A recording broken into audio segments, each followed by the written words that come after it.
Bonjour et bienvenue sur Télégoël, nous sommes aujourd'hui le 21 février, voici le sommaire de cette édition. Une convention logement en vue d'une future résidence à Liévin, un forum sur le numérique destiné aux jeunes filles au Louvre-Lens-Valais. Le contrat local d'éducation artistique se poursuit avec un artiste musicologue à Saint-Angoël. On va parler dispositif cité éducative à Lens, un concours de robots fléchettes à Salomine. Notre coup de loupe de la semaine appelle à la générosité pour l'association Une grande famille pour Sophie. Mais tout de suite, c'est le programme Give Me Five destiné aux collégiens en présence du ministre de l'Éducation. Give Me Five, c'est un projet totalement imaginé par le groupe Vinci et décliné en toute autonomie, c'est-à-dire qu'on n'adresse aucune subvention, fonds de quelque nature que ce soit autre que les nôtres. Un projet qui consiste à choisir 10 villes en France, en réalité 10 rectorats d'académie, qui sont ceux qui concentrent le plus grand nombre de collèges classés en zone d'éducation prioritaire REP, REP+, et sur chacune de ces 10 zones, de développer 5 programmes différents. Un très en amont qui consiste à accueillir 500 collégiens et donc 5000 en tout sur chacune de ces zones dans le cadre d'un stage découverte mais revisité. Chaque jour nous allons chercher les collégiens avec un quart dans leur collège. Chaque jour nous les amenons sur un site différent de l'entreprise. Chaque jour nous leur présentons un secteur d'activité différent et pas uniquement Vinci, le secteur d'activité. Chaque jour nous faisons témoigner les collaborateurs qui exercent différents niveaux de responsabilité dans ces secteurs d'activité, qui parlent de leur parcours, de leurs études, de leurs difficultés, de leur salaire. Et après un déjeuner en commun, ils ont une fois une visite de chantier et les 4 autres jours, ils ont un atelier pédagogique qui a été conçu en concertation avec le ministère de l'Éducation nationale sur la prise de parole en public, sur le rapport aux réseaux sociaux. Ils passent un passeport Digital Pix et puis là, c'est ce qui se passe en ce moment. Ils découvrent l'interaction avec ce qu'on appelle les parties prenantes, c'est-à-dire comment sur un projet interagit le préfet, le maire, les riverains, les associations et comment j'arrive à trouver des solutions acceptables pour tout le monde. Oui, c'est très important d'offrir des opportunités d'ouverture sur le monde à tous nos élèves et a fortiori à nos élèves qui peuvent être dans des territoires plus défavorisés que d'autres. Et c'est important que toute la société française soit mobilisée sur ce type d'enjeu, que ce soit une grande entreprise comme ici Vinci, ou des petites et moyennes entreprises, ou des associations, les collectivités locales, l'État, bref, toutes les structures qui peuvent offrir aux jeunes des expériences qui leur ouvrent l'esprit et leur permettent de se projeter dans le futur. Donc on voit bien qu'ils aiment ça, que ça leur permet de voir des choses concrètes, puis que ça leur permet de commencer à réfléchir sur leur futur métier, leur future formation, encore dans un premier temps. Ce sont les premières marches d'une réflexion, mais pour eux, ça leur permet de toucher du doigt un peu une ouverture sur le monde qui est évidemment très utile pour eux. Les stages en troisième, c'est une invention d'il y a quelques années, qui a été une très bonne innovation. Mais bien sûr, il faut d'autres choses. D'abord, il peut y avoir des choses qui se passent en amont de la classe de troisième. C'est ce qu'on voit aujourd'hui, puisque ce stage de découverte, il est aussi offert à des élèves de 5e et de 4e. Et puis surtout en aval, c'est-à-dire à l'âge du lycée, c'est important qu'on soit capable d'offrir des stages, non seulement pour ceux qui sont en apprentissage ou en enseignement professionnel, mais de façon générale à tous nos jeunes, puisque c'est important de toucher du doigt des expériences pratiques de la vie professionnelle. En général, les élèves adorent ça. Ça, c'est la première pierre de l'édifice. L'ambition, c'est d'aider ces collégiens à maturer un projet d'orientation. Alors, on est très humble, on sait très bien qu'à la fin de la semaine, ils n'auront pas les idées claires sur ce qu'ils souhaitent faire, mais on espère concourir avec leur environnement familial, le corps professoral, Internet, tout ce que vous pouvez imaginer, les aider à maturer un projet.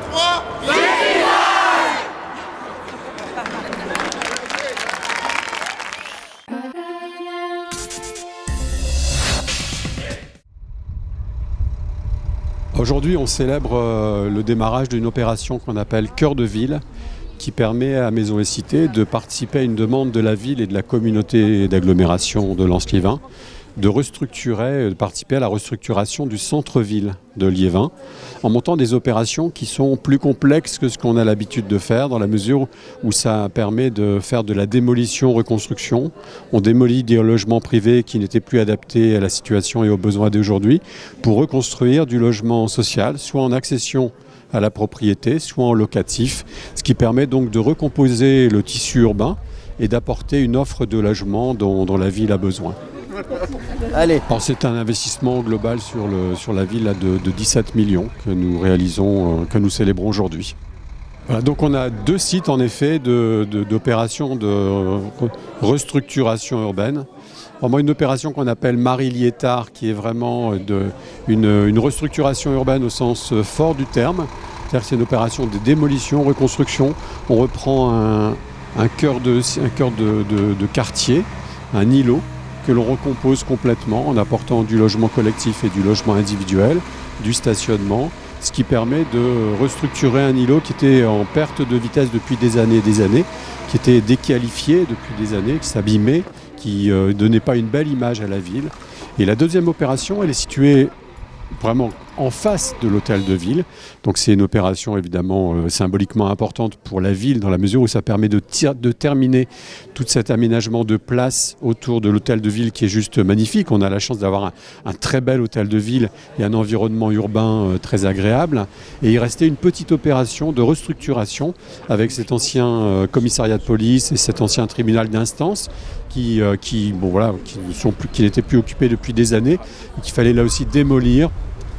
Alors, le partenaire financier et opérationnel principal est Action Logement. Vous savez qu'Action Logement, c'est cet organisme national qui collecte les participations logement des entreprises, et Action Logement finance de manière significative, de manière importante cette opération. C'est grâce à elle, d'ailleurs, c'est grâce à Action Logement qu'on peut réaliser cette opération, parce qu'on avait besoin d'un équilibre financier. C'est pour nous un partenariat à la fois financier et opérationnel qui est essentiel. Célébrer les événements, Monsieur le maire.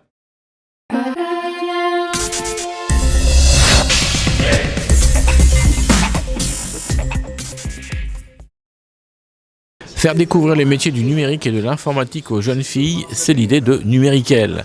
Organisé au Louvre-Lens-Vallée durant tout un après-midi, ce forum a rassemblé nombreux partenaires et professionnels du territoire venus sensibiliser plus de 200 collégiennes et lycéennes du bassin minier sur les métiers méconnus du numérique. On se rend compte que tous les métiers de demain sont des métiers qui vont être des métiers du numérique et de l'informatique, et pourtant les filles n'y sont pas.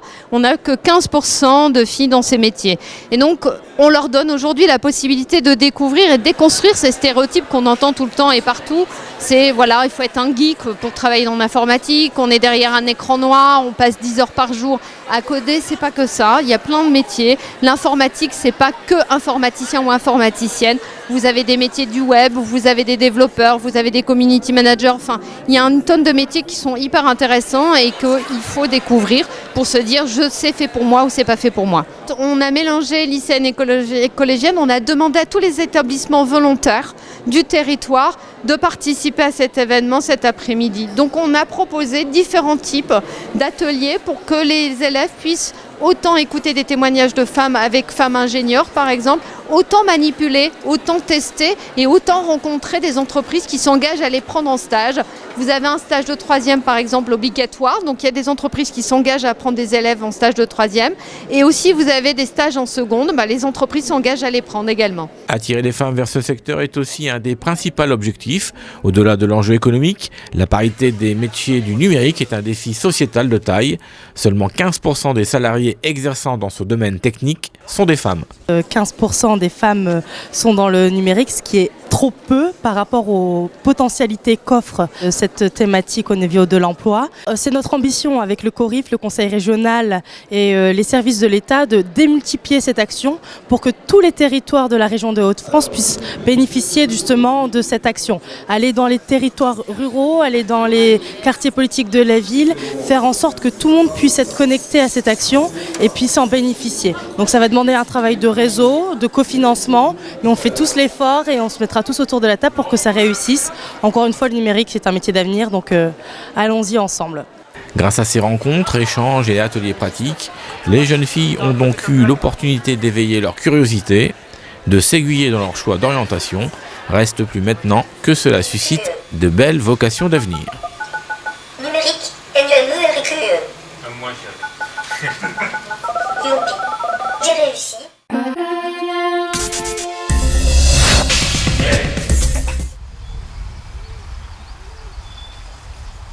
Le contrat local d'éducation artistique a mis en place la semaine dernière, en compagnie d'un compositeur et de quelques enfants, l'enregistrement de sons de cloche à l'église Sainte-Marguerite de Saint-Angoël. Moi, je suis actuellement artiste en résidence. Alors, une résidence mission qui s'appelle CLEA, c'est Contrat local d'éducation artistique, où pendant 4 mois, je travaille avec des publics divers. C'est beaucoup des enfants, mais pas seulement. Et puis, la thématique, c'est des hommes et du lien sur le territoire, effectivement. Qu'est-ce qui lie des enfants qu'on vient de voir, de CE2, qui ont 6, 7, 8 ans, et puis une personne âgée d'un EHPAD qui a 95 ans, un ancien mineur, qu'est-ce qui lie tous ces gens ? C'est leur territoire, les histoires qu'ils ont à raconter sur ce territoire. Donc recueillir les témoignages de certains sur ce qu'ils ont vécu, faire un recueil de voix, travailler avec d'autres enfants sur la découverte de ce territoire qu'ils ne connaissent pas. Donc l'idée, c'est un peu ça, c'est de croiser les expériences de gens qui ont vécu, qui ont vu la mutation du territoire, d'autres qui sont là, jeunes, et puis qui ne connaissent pas forcément. Et puis c'est en croisant ces expériences que moi, en tant qu'artiste, je me fais une petite idée du lieu, du territoire, comment il fonctionne, et puis par ce médium sonore, parce que je crois qu'effectivement, quand on apprend à écouter, à tendre l'oreille, on comprend beaucoup de choses sur le fonctionnement des lieux, des personnes. Et là, on est dans l'objet sonore, dans la cloche, dans la plénitude de sa sonorité. Et puis, on entend aussi, comme on l'a vu un peu avec les enfants, tout un tas d'autres sons, de cliquetis, de bruits de mécanismes qui se mettent en route, qu'on n'entend pas forcément quand on est sur la place. Voilà, on a fait ce travail-là, donc c'est quelque chose que je fais de façon un petit peu assez régulière, assez systématique, de collecter comme ça les sons des cloches, une par une, dans la façon dont elles sonnent. On l'a vu avec les enfants, le tintement, un coup de marteau ou la volée quand la cloche bouge.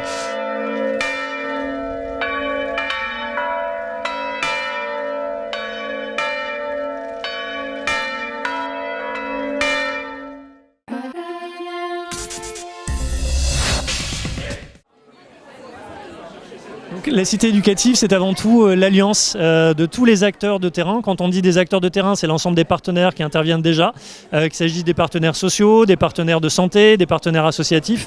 L'objectif de la cité éducative, c'est surtout une mise en cohérence. C'est-à-dire que la cité éducative, c'est pas une page blanche qui va faire fi de tout ce qui s'est passé par le passé, de l'ensemble de la mobilisation des acteurs, parce que tous les acteurs du territoire sont mobilisés déjà depuis de longues années pour rendre service à la population. L'objet de la cité éducative, c'est de donner beaucoup plus de cohérence et de force à l'action en les mettant en contact les uns avec les autres et en partageant ensemble une vision commune. Je trouve l'initiative très pertinente de pouvoir accompagner l'éducation des enfants de la maternelle jusqu'à leur réussite professionnelle. Et de fédérer tous les acteurs de cette éducation, que ce soit l'école, la santé, le monde associatif, le sport, tout ce qui va permettre à nos jeunes de devenir les citoyens de demain. Je trouve l'action extrêmement pertinente. Et je dois avouer que pour moi, c'est une des plus belles actions que j'ai eu à voir depuis 20 ans maintenant que je suis dans le monde associatif. Au niveau concret, bien évidemment, c'est une dynamique. La cité éducative n'est absolument pas un projet abouti, c'est une jeunesse permanente. Et donc, nous sommes en jeunesse permanente. Et donc, il y aura un site internet qui permettra à l'ensemble des acteurs de se mobiliser, de faire part aussi de leurs projets et aux usagers, à partir de mots-clés saisis, de trouver des réponses à différentes solutions. C'est les enjeux du territoire. Les enjeux du territoire tels qu'ils ont été identifiés. Au niveau de la cité éducative de Lens, on est sur un enjeu de réussite scolaire. On est sur un enjeu d'accompagnement aussi des parents. Et puis également tout ce qui est problématique d'accès aux soins. Voilà, ça c'est les 3 axes. Et bien évidemment décliné avec les différents ateliers qu'on voit aujourd'hui. On a un espace numérique, l'espace numérique qui est un peu la vitrine de la cité éducative et qui va permettre de construire un parcours numérique du jeune, de la primaire jusqu'au post-bac, puisque sur Lens, on a quand même des excellences au niveau du numérique, puisqu'on a Pop School, on a le Louvre-Lens-Vallée, on a la faculté des sciences Perrin avec une unité de recherche du CNRS, et montrer à nos jeunes qu'ils ont vocation à intégrer, à avoir de l'ambition et à intégrer ce type de dispositif.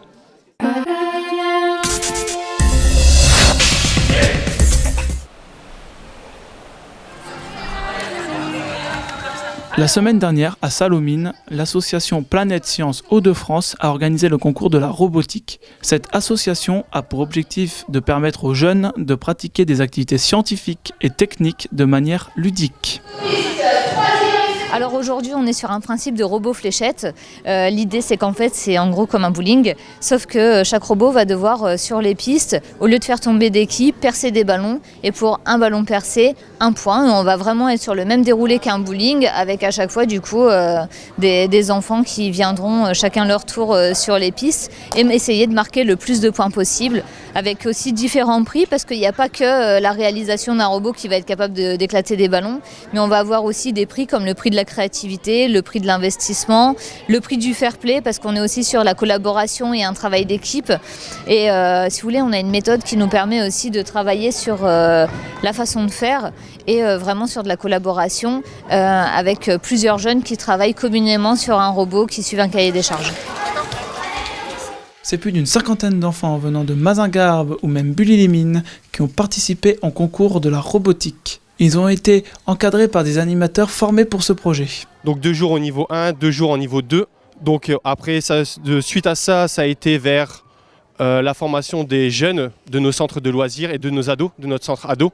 Donc, et puis cette manifestation a eu lieu, donc nos jeunes de Sallaumines viennent et aussi des autres villes pour s'affronter. On propose à nos animateurs de façon volontaire et les jeunes pareil c'est volontaire. Donc ils se sont inscrits et poursuivent ce projet et ils sont très heureux de venir participer à ce petit concours.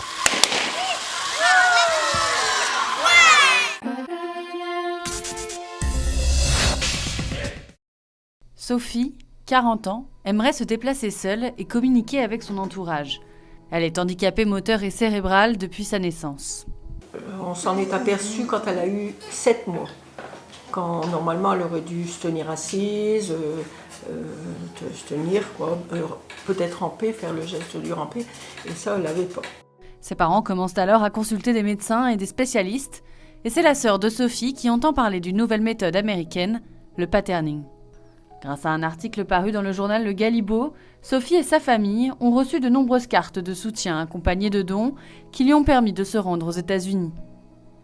Une méthode complète, à base de lecture, de massage et d'exercices, qui ont permis à Sophie de retrouver de la motricité jusqu'à ses 14 ans. Alors on a dû tester par rapport à ce qu'elle savait faire. Elle avait quel âge à l'époque 6 ans je vais dire. Donc par rapport à ses 6 ans, il fallait trouver son âge neurologique. Il y a l'âge chronologique et neurologique. Et donc il fallait trouver par rapport à ce qu'elle savait faire, quel âge elle avait réellement. Et donc elle avait, mettons 7 ans, je vais dire 6 ans, 7 ans. On a trouvé 36 mois. Et comme ils ont dit là-bas, ça peut aller très vite ou ça peut être très long. Tout dépend de l'évolution au niveau du cerveau, des cellules qui sont mortes, voilà. Et eux, leur méthode, c'est de trouver un autre chemin, parce que les cellules détruites, on ne peut pas les remettre, mais il y en a d'autres qu'on ne se sert jamais et qu'on peut trouver d'autres chemins dans le cerveau. Enfin, c'est complexe, hein. Et donc, c'est ce qu'on a fait. Faute de moyens, Sophie doit arrêter la méthode et aujourd'hui, elle ne peut ni parler ni se déplacer correctement. Sa mère Ginette appelle à la générosité des habitants pour un nouveau fauteuil, mais aussi un nouveau moyen de communication. Mais donc une tablette, un moyen de communication qui serait relié à ses contacteurs, parce qu'elle conduit son fauteuil à l'aide de 3 contacteurs là, puis il y en a 2 là. Et donc elle arrive avec sa tête à conduire, à voyager quoi. Et donc ça serait relié, le moyen de communication, là, à une tablette, et puis là. Et donc ça pourrait la faire parler, pas elle, mais une voix synthétique, hein.